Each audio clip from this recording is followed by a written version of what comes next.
Vous écoutez la leçon biblique de l'Église de la Science chrétienne indépendante de Plainfield, située à Plainfield, New Jersey, États-Unis d'Amérique.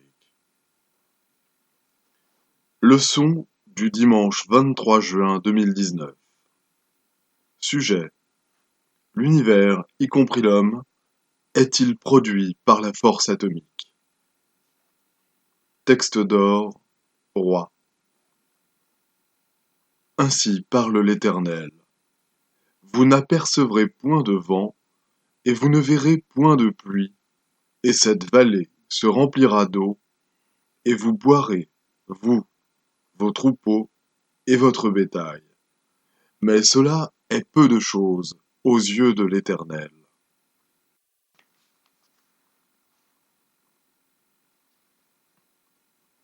Lecture alternée. Dieu tonne avec sa voix d'une manière merveilleuse. Il fait de grandes choses que nous ne comprenons pas. Il dit à la neige, tombe sur la terre. Il le dit à la pluie, même aux plus fortes pluies. L'animal sauvage se retire dans une caverne et se couche dans sa tanière. L'ouragan vient du midi et le froid des vents du nord. Comprends-tu le balancement des nuées, les merveilles de celui dont la science est parfaite? Sais-tu pourquoi tes vêtements sont chauds quand la terre se repose par le vent du midi? Nous ne saurions parvenir jusqu'au Tout-Puissant, grand par la force, par la justice, par le droit souverain. Il ne répond pas. La Bible. Les cieux racontent la gloire de Dieu, et l'étendue manifeste l'œuvre de ses mains. Le jour en instruit un autre jour, la nuit en donne connaissance à une autre nuit. Ce n'est pas un langage, ce ne sont pas des paroles dont le son ne soit point entendu. Leur retentissement parcourt toute la terre, leurs accents vont aux extrémités du monde, où il a dressé une tente pour le soleil. Et le soleil, semblable à un époux qui sort de sa chambre, s'élance dans la carrière avec la joie d'un héros. Il se lève à une extrémité des cieux et achève sa course à l'autre extrémité. Rien ne se dérobe à sa chaleur. Bien des jours s'écoulèrent, et la parole de l'Éternel fut ainsi adressée à Élie dans la 3e année. Va, présente-toi devant Akab, et je ferai tomber de la pluie sur la face du sol. Et Élie alla pour se présenter devant Akab. La famine était grande à Samarie, et Akab fit appeler Abdias, chef de sa maison. Akab dit à Abdias, va par le pays, vers toutes les sources d'eau et vers tous les torrents. Peut-être se trouvera-t-il de l'herbe, et nous conserverons la vie aux chevaux et aux mulets, et nous n'aurons pas besoin d'abattre du bétail. Et Élie dit à Akab, monte, mange et bois, car il se fait un bruit qui annonce la pluie. Akab monta pour manger et pour boire. Mais Élie monta au sommet du Carmel, et se penchant contre terre, il mit son visage entre ses genoux, et dit à son serviteur, monte, regarde du côté de la mer. Le serviteur monta, il regarda, et dit, il n'y a rien. Élie dit 7 fois, retourne. À la 7e fois, il dit, voici un petit nuage qui s'élève de la mer, et qui est comme la paume de la main d'un homme. Élie dit, monte, et dit à Akab, attelle et descends afin que la pluie ne t'arrête pas. En peu d'instants, le ciel s'obscurcit par les nuages, le vent s'établit, et il y eut une forte pluie. Et la main de l'Éternel fut sur Élie. Dieu est grand par sa puissance. Qui saurait enseigner comme lui? Souviens-toi d'exalter ses œuvres, que célèbrent tous les hommes. Tout homme les contemple, chacun les voit de loin. Il attire à lui les gouttes d'eau, il les réduit en vapeur et forme la pluie. Les nuages la laissent couler, ils la répandent sur la foule des hommes. Et qui comprendra le déchirement de la nuée, le fracas de sa tente?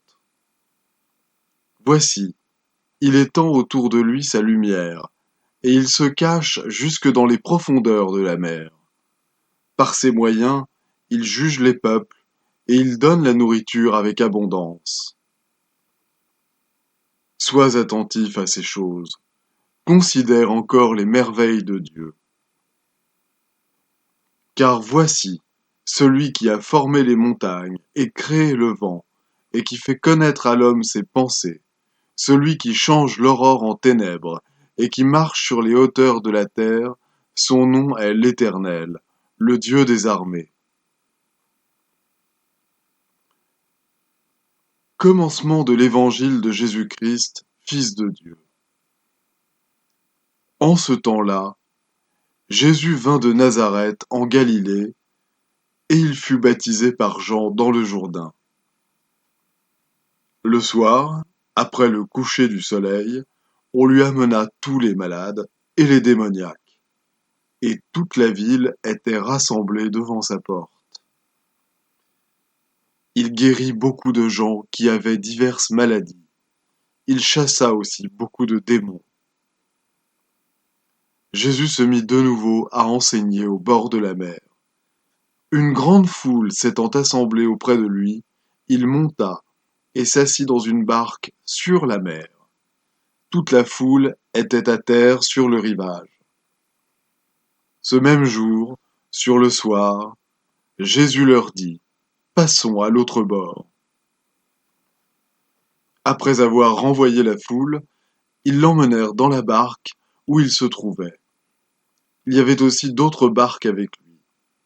Il s'éleva un grand tourbillon, et les flots se jetaient dans la barque, au point qu'elle se remplissait déjà. Et lui, il dormait à la poupe sur le coussin. Ils le réveillèrent et lui dirent: Maître, ne t'inquiètes-tu pas de ce que nous périssons? S'étant réveillé, il menaça le vent et dit à la mer: Silence, tais-toi. Et le vent cessa, et il y eut un grand calme. Puis il leur dit: Pourquoi avez-vous ainsi peur? Comment n'avez-vous point de foi? Ils furent saisis d'une grande frayeur, et ils se dirent les uns aux autres: Quel est donc celui-ci à qui obéissent même le vent et la mer? Dieu est pour nous un refuge et un appui, un secours qui ne manque jamais dans la détresse. C'est pourquoi nous sommes sans crainte quand la terre est bouleversée et que les montagnes chancellent au cœur des mers. Quand les flots de la mer mugissent, écument, se soulèvent jusqu'à faire trembler les montagnes. Il est un fleuve dont les courants réjouissent la cité de Dieu, le sanctuaire des demeures du Très-Haut. Dieu est au milieu d'elle, elle n'est point ébranlée. Dieu la secourt dès l'aube du matin. Des nations s'agitent, des royaumes s'ébranlent. Il fait entendre sa voix, la terre se fond d'épouvante. L'Éternel des armées est avec nous. Le Dieu de Jacob est pour nous une haute retraite. Arrêtez, et sachez que je suis Dieu. Je domine sur les nations, je domine sur la terre.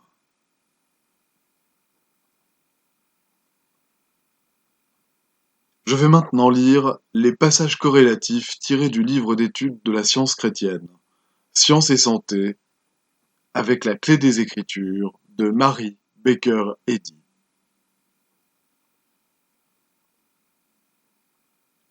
L'empire de l'entendement sur l'univers, y compris l'homme, n'est plus une question à débattre, mais c'est la science démontrable. Jésus, illustra le principe divin et le pouvoir de l'entendement immortel, en guérissant la maladie et le péché, et en détruisant les bases de la mort. L'entendement divin soutient la sublimité, la grandeur et l'infinitude de la création spirituelle. Pour l'entendement mortel, l'univers est liquide, solide et gazeux. Interprétés spirituellement, les rochers et les montagnes représentent des idées solides et nobles. Les animaux et les mortels présentent métaphoriquement la gradation de la pensée mortelle s'élevant sur l'échelle de l'intelligence et prenant forme dans le genre masculin, féminin ou neutre. Les oiseaux qui volent sur la terre vers l'étendue du ciel correspondent aux aspirations qui s'élèvent au-delà et au-dessus de la corporalité, jusqu'à la compréhension du divin principe incorporel, l'amour. Euphrate, fleuve. La science divine embrassant l'univers et l'homme. La vraie idée de Dieu, un symbole de la gloire à venir. La métaphysique prenant la place de la physique, le règne de la justice. Vent, ce qui indique la puissance de l'omnipotence, et les mouvements du gouvernement spirituel de Dieu embrassant toute chose. L'esprit bénit la multiplication de ses propres idées pures et parfaites. Toute forme, toute couleur, toute qualité et toute quantité émanent des éléments infinis de l'unique entendement et sont mentales, originairement et secondairement. Leur nature spirituelle ne se discerne que par les sens spirituels.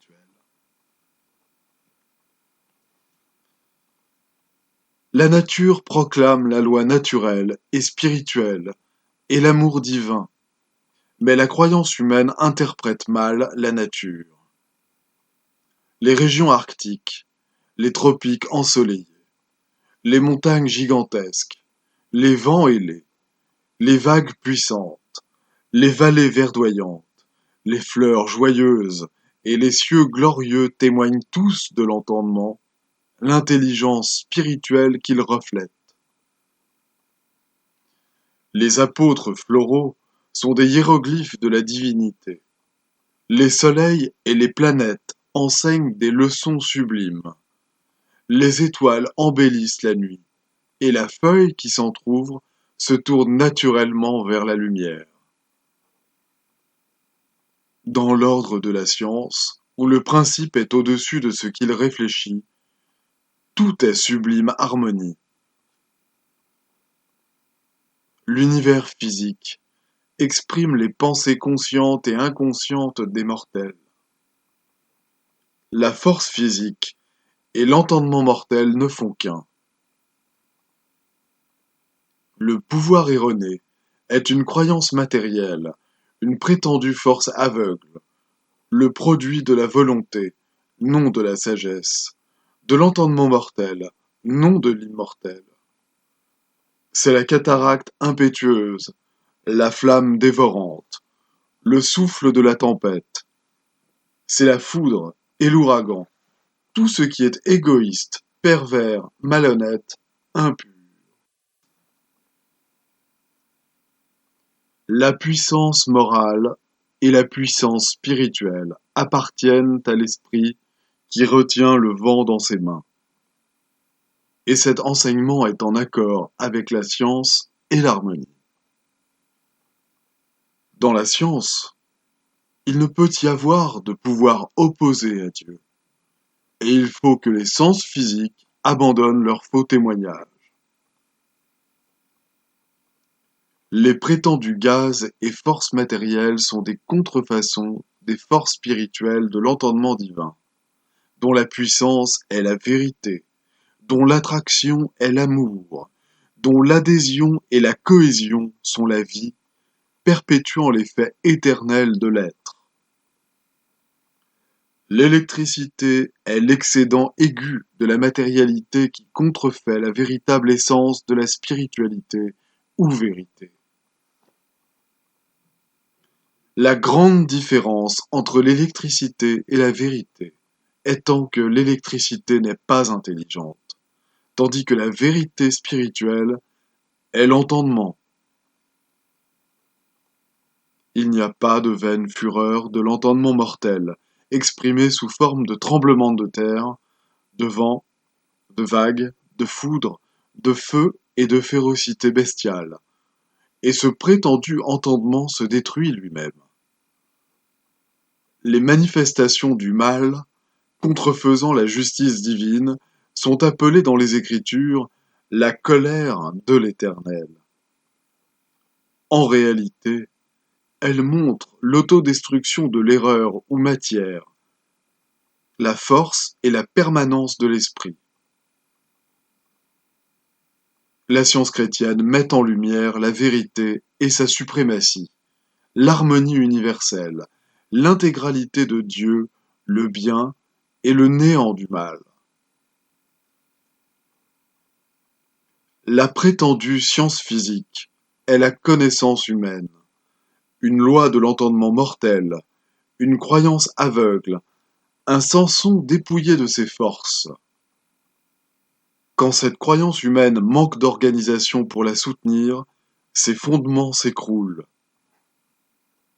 L'univers, de même que l'homme, doit être interprété par la science en partant de son principe divin, Dieu, et alors il peut être compris. Mais expliqué sur la base du sens physique, et représenté comme sujet à la croissance, à la maturité et à la décadence, l'univers de même que l'homme est et doit continuer d'être une énigme. L'adhésion, la cohésion et l'attraction sont des propriétés de l'entendement, elles appartiennent au principe divin et maintiennent l'équilibre de cette pensée-force qui lança la Terre dans son orbite et dit à la vague orgueilleuse « Jusqu'ici, mais pas plus loin ». L'esprit est la vie, la substance et la continuité de toute chose. Nous foulons des forces. Retirez-les et la création s'écroulera forcément. La connaissance humaine les appelle forces de la matière, mais la science divine déclare qu'elles appartiennent entièrement à l'entendement divin, qu'elles sont inhérentes à cet entendement, et les remet ainsi à leur juste place et dans la classification qui leur convient.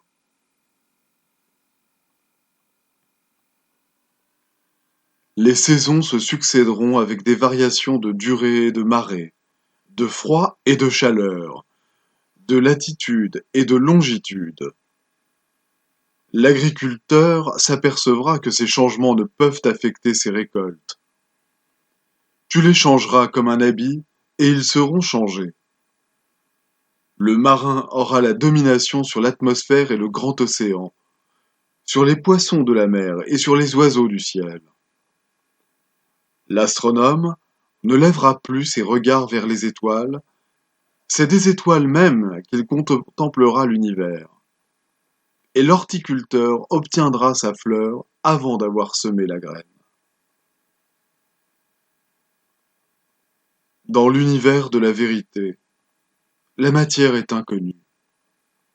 Aucune supposition d'erreur n'y pénètre. La science divine, la parole de Dieu dit aux ténèbres, à la surface de l'erreur, Dieu est tout en tout, et la lumière de l'amour toujours présent illumine l'univers.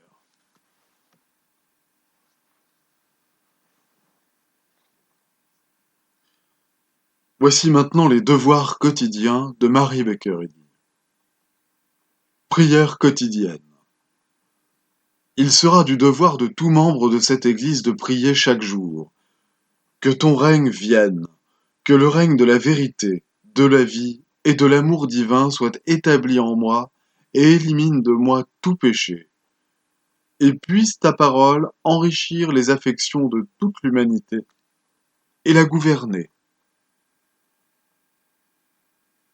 Règles pour les mobiles et les actes.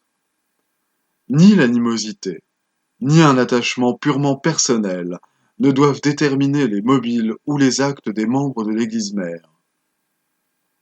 Dans la science, l'amour divin seul gouverne l'homme, et un scientiste chrétien reflète les 12 aménités de l'amour en réprouvant le péché et en manifestant un véritable esprit de fraternité, de charité et de pardon. Les membres de cette Église doivent journellement veiller et prier pour être délivrés de tout mal, pour ne pas prophétiser, juger, condamner, conseiller, influencer ou être influencés d'une manière erronée. Vigilance face au devoir. Il sera du devoir de chaque membre de cette Église de se défendre journellement contre la suggestion mentale agressive et de ne pas se laisser entraîner à oublier ou à négliger son devoir envers Dieu, envers son leader et envers l'humanité. Par ses œuvres, il sera jugé et justifié ou condamné.